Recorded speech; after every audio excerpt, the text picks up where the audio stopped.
have Dr. Austin Tam George joining us. He is a former Commissioner for Information in Rivers State and a senior executive at Harvard. Right? Did I get it correctly? Former senior executive. Yes, former senior executive at Harvard. Dr. Tam George, you're welcome. Thanks for having me. It's good to have you. Yeah.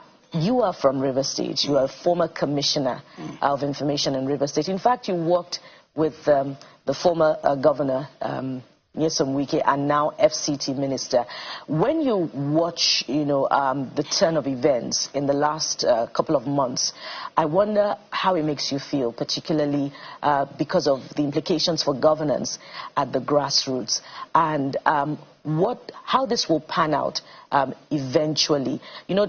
Professor Adibi was talking about the president's statement being political, which is not focused on 2027. What will be the test of that statement at the end of this month, when local government local government funds would need to be transferred to the account of local government directly? Would you see statesmanship or another round of litigation? Well, first of all, you made reference to me serving in the administration of Nyesom Wike, who is now the FCT minister. I'm very disappointed in what the minister is doing. He's the one orchestrating this. He's the one who has set forth, a process to destabilize the state. I was Commissioner for Information in the previous administration.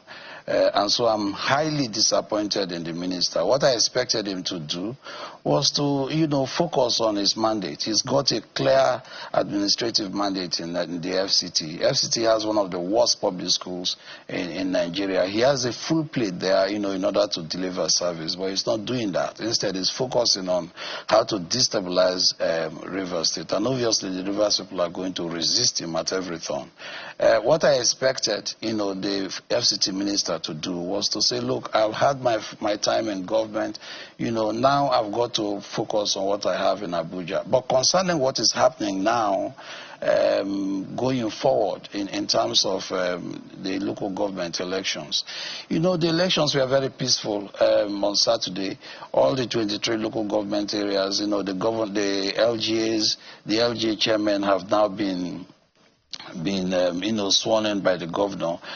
Starting from today, I expect them to go to the councils, set an agenda for development, because the rural areas in Rivers State have long been abandoned, for so many decades. Now we have a chance where the Supreme Court itself has given a judgment classifying, recognizing the LGAs as politically and financially autonomous tiers of government. So what this means is that in addition to the powers that the LGA chairpersons now have, we are going to look for how they can establish corresponding structures of accountability to make sure that the resources that are then deployed to these LGAs are properly used. That's one part. The second part is that they need to have a service delivery agenda, because, there has been a disproportionate attention on just the politics of it.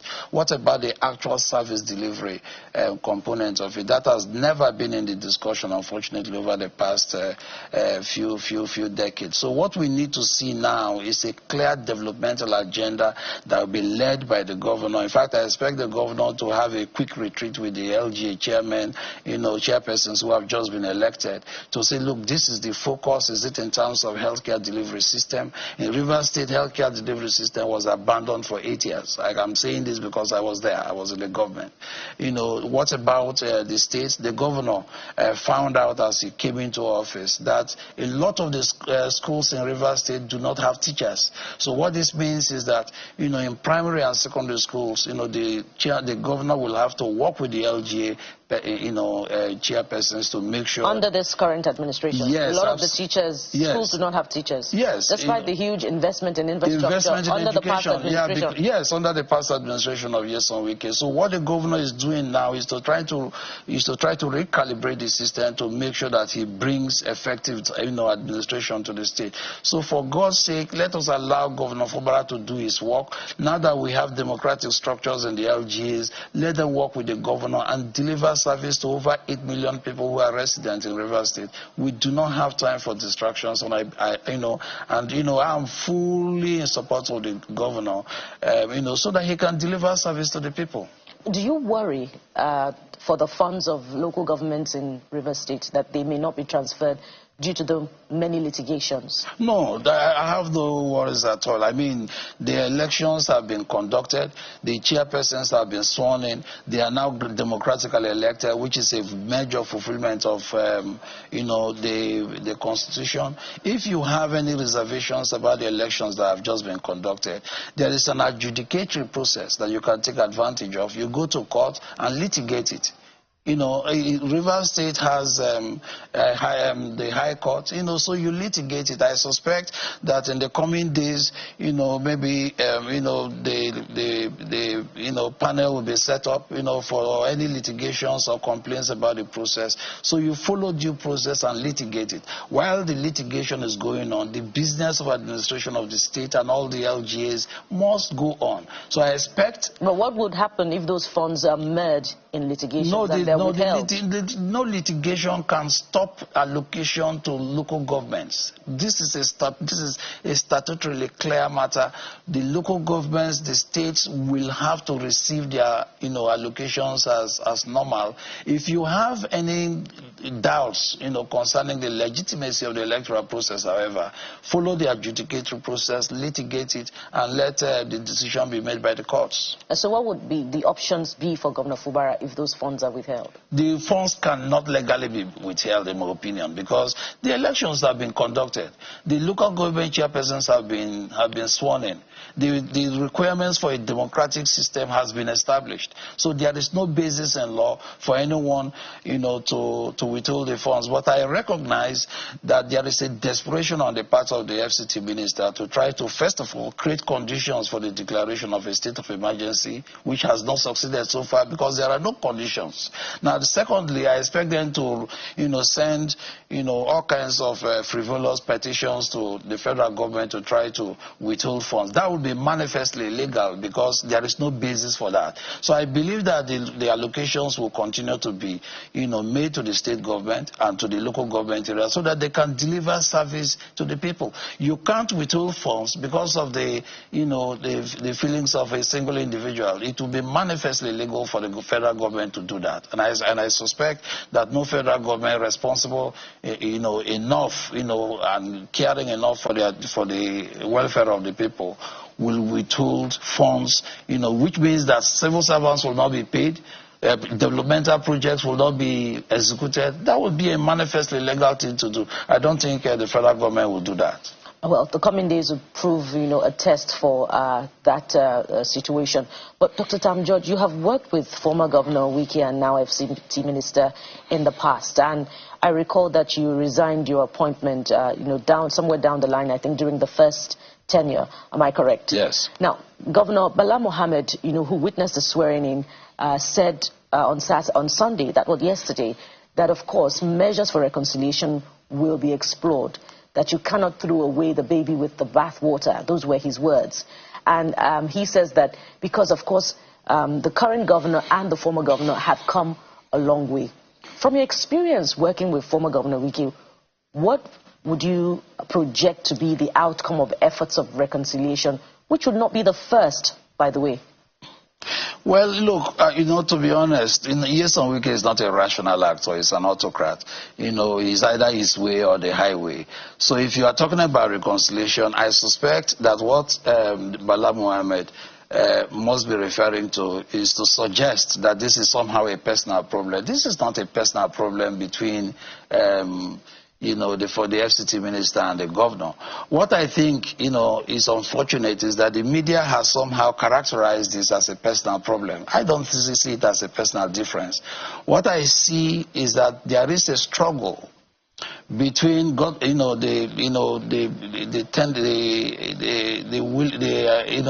of the former governor, the FCT minister now, to control the state, versus, the governor Fubara trying to make sure that, the sovereignty of the Rivers people prevails. So it's not really a personal difference. I see it more as an ideological tussle, whether one person will control the state or whether the people themselves will control the state. I don't see how you can reconcile this because the governor has already set an agenda that revolves around the ideology of Rivers people first.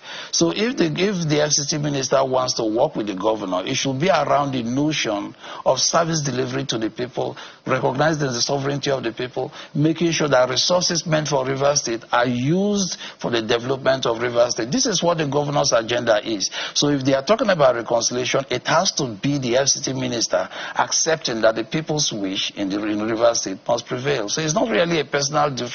I see it more as an ideological difference, whether the will of the Rivers people will continue or not. Now, another point, that has always, dominated conversations around this issue is about political structures. As you said, I served in the previous administration.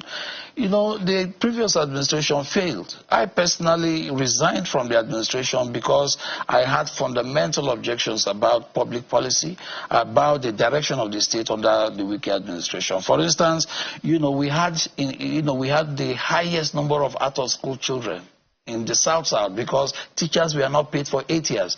Throughout the 8 years Wike was in government, pensioners were not paid. Gratuities were not paid. So what kind of structure is this? For me, it was a criminal structure that had no responsibility to the people at all. Now, what is happening is that the governor has rejected this ideology of privatization of the state capture, and he is saying that, look, we must begin now to use resources responsibly in a way that will benefit the people. He's now paying gratuities, he's now paying pensions, he's recalibrating the schools, he's making sure their healthcare delivery system is getting to the people, and now with the institution of the local government structures, what he's doing is to make sure he drives development to the local rural areas through the LGAs. So what is happening is actually a complete, rethinking of our public administration in Rivers State, and I'm very proud of what the governor is doing right now. And Dr. Tam George, I urge you to be temperate in some of your choice of words. Criminal structure, irrational. No, I mean, if you don't, strong. Yeah, no. And I recall that, initially, when you first exited the administration, you had been more, economical with words about the reasons for your exit. Does it now seem, correct me if I'm wrong, but does it now seem as if you're now taking a position, a categorical position, because of the turn of events in Rivers State, and now you would rather be open about the character of the person that you look, I was in the system and I made it very clear that we can't continue like this. We had over 1,000 students abroad and in Nigeria who were on government scholarships. The governor decided to defund the state scholarship board, abandon the students abroad, and some of these students who were medical students became janitors in Europe, the US and the Caribbean. A lot of these students were abandoned. So I couldn't accept this. I didn't go to government to serve myself. We went into government with the agreement that we are going to deliver service to the people, and I decided to resign. And my positions were very clear, to both the governor then, and my positions have always been in the public domain. So now I feel very strongly about what is happening, because the governor now, Governor Fubara, has made it clear he will not continue like that, and that we need to make sure there is development in Rivers State. We have one of the highest unemployment rates in the country. For a country for a state with our kind of resource profile, we can't possibly allow that to continue. The past 8 years were wasted years, and the governor has made it very clear we cannot continue on that trajectory, and I think we should support him.